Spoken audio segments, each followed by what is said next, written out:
আজকে তোমাদেরকে দেখাবো একটা ওয়ার্লপুলের ওয়াশিং মেশিনের ডেমো। এটা 8.5 কেজি, এটা 360 মডেল, এটা কাস্টমার ফিল্ডে রেকর্ডিং করা। তো চল শুরু করা যাক। কলটাকে প্রথমে খুলবো, আমরা খুলে দিলাম, প্লাগ সুইচ দিচ্ছি, ইলেকট্রিক চলে আসলো।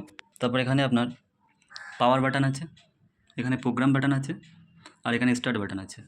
পাওয়ার বাটনে চাপ দিয়ে প্রথমে মেশিনটাকে আমরা অন করব। এখানে আপনার প্রোগ্রামে 12টা প্রোগ্রাম আছে, ঠিক আছে।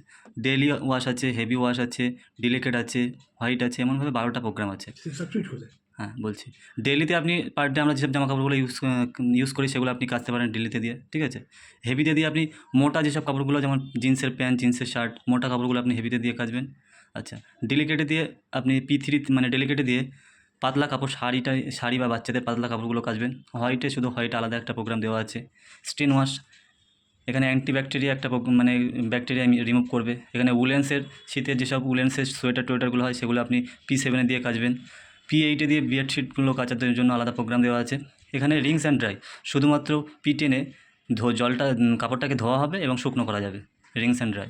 এখানে আছে P11 অনলি ড্রাই, শুধুমাত্র কাপড়টাকে আপনি বাড়ি থেকে কেচে নিয়েছেন, শুধুমাত্র আপনি কাপড়টাকে শুকাতে চাইছেন, তখন অনলি ড্রাই P11 সিলেক্ট করতে হবে। তারপর আছে P12 অনলি ওয়াশ, এটাতে আপনার ড্রাইও হবে না, রিংসও হবে না, শুধুমাত্র ওয়াশ হবে। এভাবে আপনার 12টা প্রোগ্রাম দেওয়া আছে। আমরা সব 12টা প্রোগ্রামে চলে যেতে পারবো এভাবে, আমার যেটা প্রয়োজন সেই অনুযায়ী এভাবে P12 পর্যন্ত যাবে। তারপরে আবার প্রেস করলে P1 চলে আসবে, ঠিক আছে। আমি ডেইলি ধরো P1 সিলেক্ট করলাম, করে জাস্ট স্টার্ট করে দেবো আমরা মেশিনটাকে।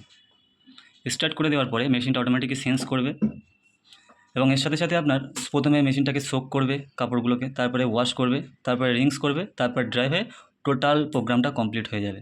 এখানে আপনাকে বাইরে থেকে আর কিছু করতে হবে না, জাস্ট আপনি প্রোগ্রাম সিলেক্ট করলেন, স্টার্ট করলেন, মেশিন অন করলেন, টোটালি আপনার মেশিন ড্রাই হয়ে যাওয়ার পর মেশিন স্টপ হবে। তারপরে আমরা লিডটাকে ওপেন করে আবার এর মধ্যে আমাদের যতটা প্রয়োজন কাপড় সেটাকে দিয়ে দেবো। দেওয়ার জন্য এখানে বক্স দেওয়া আছে, এটার মধ্যে লিকুইড দিতে হবে। তারপর হট ওয়াটার আপনি যদি দিতে চান তখন এটাকে প্রেস করে এখানে ওয়ার্ম একটু হালকা গরম মানে 35 ডিগ্রি গরম হবে, হট একটু বেশি গরম 45 ডিগ্রি গরম হবে, অ্যালার্জি ফ্রি। এটাতে আপনার আবার জল নেওয়া শুরু করবে, এভাবে জল নেবে, তারপরে সোক হবে। এই লাইটগুলো ব্লিঙ্ক করবে তখন, যখন যে কাজটা হবে। সোক হওয়ার সময় লাইটটা ব্লিঙ্ক করবে, ওয়াশ হওয়ার সময় এই লাইটটা ব্লিঙ্ক করবে, রিংসের সময় এই লাইটটা ব্লিঙ্ক করবে, ড্রাইয়ের সময় এই লাইটটা ব্লিঙ্ক করবে।